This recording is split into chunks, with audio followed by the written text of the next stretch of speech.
Welcome to Down to Earth but Heavenly Minded podcast. Hosted by Irving Risch.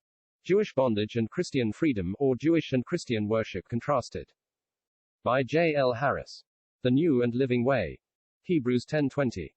In the former paper we have found that all believers in Jesus are constituted perpetual worshippers, by the will of God, through the offering of the body of Jesus Christ once for all. We have now to consider the sphere of their worship. In Israel, under the law, the high priest being nearer to God than the priests nearer than the Levites, and the Levites nearer than the people, the sphere of worship was the tabernacle on the earth. But now, not only is all this relative nearness to God done away with, but the once purged worshippers are introduced into the sanctuary and true tabernacle, which the Lord pitched. And not man, because it is there that Jesus now ministereth. Hebrews 8:2. Consequently, the pattern of our worship, and of the sphere of it, is not found in the people's worship under the law, but in the priest's service. Hebrews chapter 8 verses 4-5. We have properly no people's worship, all is priestly now. Even in the holy city itself, we have prophetically presented to us the outer court, where the people worshipped as cast out, those alone being owned by God who worshipped as priests in the holy or heavenly places. Hebrews 11:2. We are, indeed, a peculiar people, God's own special treasure, and our privilege is such is, that we worship not in the distance of the people, but in the nearness of the priests, not in the outer court, but in the temple itself. We know, indeed, that there are in the church those who teach, and those who are taught, those who minister, and those ministered unto, those who rule, and those who obey, those who feed, and those who are fed. All this is most true, but this does not in the least degree interfere with the blessing, common to one as well as the other, that they are priests unto God, and hath made us kings and priests unto God and his Father. Revelation 1-6. Ye are a royal priesthood. 1 Peter chapter 2 verse 9. The Apostle Paul was a priest unto God, but not more so than any of the individuals he salutes in his epistles, or than the most uninstructed believer in the whole church. The diversities among the members, formed by the diverse gifts of the Spirit, must be carefully distinguished from the priestly equality. Our worship, then, is priestly worship, and consequently the heavenly courts are its sphere. The fearful warning given by the apostle, which at one time or another has made every awakened soul tremble, Hebrews 10:28-29, is a warning against the fatal consequences of turning back to the old order of worship, as if it were to be a pattern of our worship, instead of the contrast unto it. To return, therefore, to the order of worship under the law, is to reject the heavenly order for a copy of the earthly. It marks the apostasy of worship. And is not this the peculiar mark of the professing church? It has followed the old pattern of the law, instead of the heavenly pattern. It has made again the difference in its priests and people, a distinction unknown to the New Testament. Thus has the professing church put its priests in a place of comparative nearness to God, and the people at a distance. And what is this but to trample underfoot the Son of God? As if, after all that he has suffered and done, we were at as great a distance as before, and as if with his priestly ministration, we still needed the intervention of others in our approaches to God. God has cast out the outer court, and will not regard worship offered therein, but men have profanely sought to sanctify it, and in so doing have trodden underfoot the Son of God. We have already noticed the command given to Moses, to sanctify the people to meet God, and also that we, by the will of God, are sanctified by the offering of the body of Jesus Christ once for all. But this return to the old form is characterized by the apostle as accounting the blood of the covenant wherewith we have been sanctified as an unholy thing, as that which would still keep us without, instead of that which entitles us to enter into the holiest of all. And what an insult to the Spirit of grace, who witnesses to the soul of the wondrous grace of God and of Christ, and who is himself in the once purged worshipper the power of nearness of worship. For God is a spirit, and they who worship him must worship him in spirit. What an insult to that blessed spirit to put ourselves back to the distance in which the flesh must ever stand before God. Hence, therefore, this solemn warning, take heed lest, after having received the knowledge of the truth with respect to your priestly standing and nearness to God, you wilfully sin. For to worship God as we think fit is the very essence of wilfulness. God leaves nothing to our choice in the matter of worship. It is not allowed us to choose whether we will go back to the old pattern. God has set it aside, and to return to it is to choose the place of judgment. For nothing can await the outside worshippers but a fearful looking for of judgment and fiery indignation, which shall devour the adversaries. There remaineth no more sacrifice for sin to bring you nearer, or to make you accepted.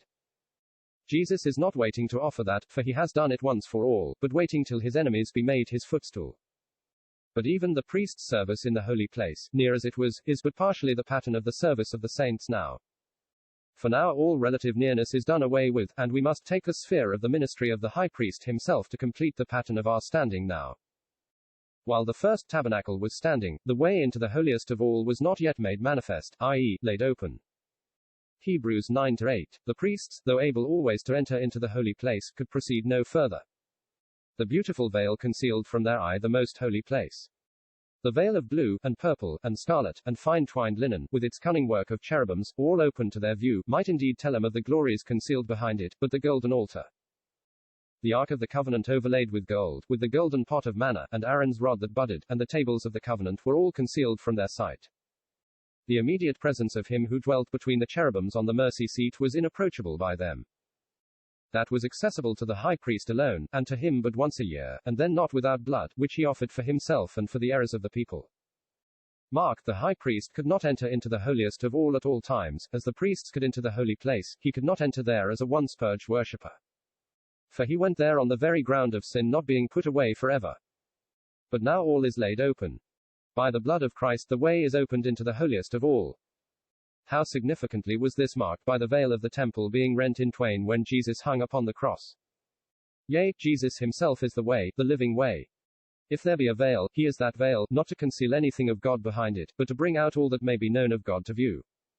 And here the worshippers once purged have constant liberty to enter. Having, therefore, brethren, the apostle does not take the stand of one in preeminent nearness himself to God, inviting others to draw nigh, as though he had been the priest and they the people. He on the inside and they without, but he classes himself with those whom he addresses, calling them brethren, and 3 times repeating, let us. How different this to the order of old! Moses alone was to come near, and others were to worship afar off, but now it was equal nearness, equal liberty of access into the holiest of all. What has the blood of Jesus left unaccomplished? In the shedding of it we have remission of sins. By the sprinkling of it we are pronounced clean, and sanctified as worshippers. It is ever on the mercy seat, and before the mercy seat, for by it Christ hath entered in, having obtained eternal redemption. His thus entering in is not an annual solemnity, nor one ever to be repeated. The blood of the sin offering was carried within the veil by Aaron on the great day of atonement, that he might make an atonement for the holy place, because of the uncleanness of the children of Israel, and because of their transgressions in all their sins. Leviticus 16:16. This has now been done once and forever. The atonement for the holy place is unto continuance, it is as much once and forever purged as is the worshipper himself. Yea, no worshipper entering there need fear lest he should bring defilement there, because that blood that cleanseth all sin away is there forever before God. Why are we so distant in our hearts from God? Is it not because we have so little sense of the real power of the blood within the veil, as the gracious provision of God himself for our holy and unhindered communion with him? Having therefore, brethren, boldness to enter into the holiest by the blood of Jesus. But mark the way of access. At Mount Sinai all was distance. Thou shalt set bounds unto the people round about, saying, Take heed to yourself, that ye go not up into the mount, nor touch the border of it. Whosoever toucheth the mount shall be surely put to death. Exodus 19. This distance ever characterized the worship under the law. There were constant bounds set to pass which would have been death. Even Aaron himself could not pass the bounds of the veil at all times, lest he die. The outside worshipping Israelite could not pass the bounds of the curtains which hung at the door of the tabernacle, lest he die. To see God and live was impossible under the law, but now Jesus is the way, the living way, into God's presence. To see him is to see God, and live. He is not the barrier between us and God, but the way to God. All the distance, and every bound, is done away by Jesus. Did an Israelite on the outside gaze on the beautiful curtain, and long to pass it, but death would have been his portion had he attempted it, let him look to Jesus, who says, I am the door, by me. If any man enter in, he shall be saved. Yes, the death of Jesus is become to us the living way into the holiest of all. But if, having proceeded within the curtains of the door, the veil seemed to forbid further entrance, let him again look to Jesus, and the veil, says the apostle, is his flesh. The very God with whom we have to do is thus brought before us as full of grace and truth. And if he perceived it rent, again let him look to Jesus and him crucified, and the holiness of God invited instead of forbade an entrance. What words of blessing to the once purged worshipper! By a new and living way which he hath consecrated for us through the veil, that is to say, his flesh. But farther, not only the work of Jesus and his character inspire confidence, but he himself is the high priest over the house of God. His ministry is never for a moment interrupted. He is in the holiest of all, on the very ground of atonement, having been made both for the people and the place, and therefore the present is to us one continued season of worship.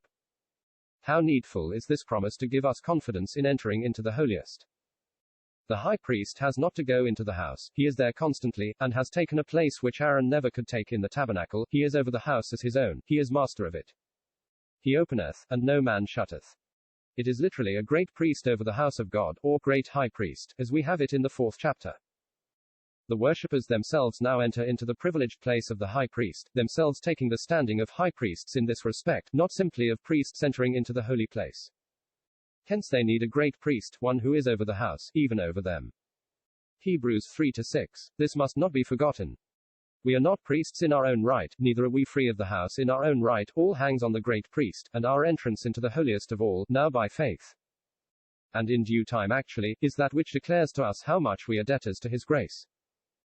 May we indeed, by these meditations, find fresh virtue in the blood of Jesus, and learn what its preciousness must be before God, when it can give us liberty to enter into the holiest of all. And now pause for a moment to contemplate what has been done for us, what has been done for every one whose eye has been turned away from the things which are visible, and with which he himself is conversant. To see Jesus, now hidden in the heavens from the sight of the world, but revealed to faith as at the right hand of the throne of the majesty of heaven. The worshippers have been once and forever purged by his sacrifice once offered. By the will of God they have been sanctified by the offering of the body of Jesus Christ once for all. A living way has been opened for them through the blood of Jesus into the holiest of all. The place of worship is as much prepared for them to worship in by the blood, as they by the same blood are prepared to worship in it. The great priest is abidingly in that place of worship, no ministration is wanting, he is the minister of the sanctuary and of the true tabernacle, which the Lord pitched, and not man. He, too, is over the house, and its gates are always open, entrance is always to be had, all things are ready without our having done anything. What then remains but for us to use our high privileges, and to listen to the word, let us draw near, but this, the Lord permitting, shall be the subject of the next paper.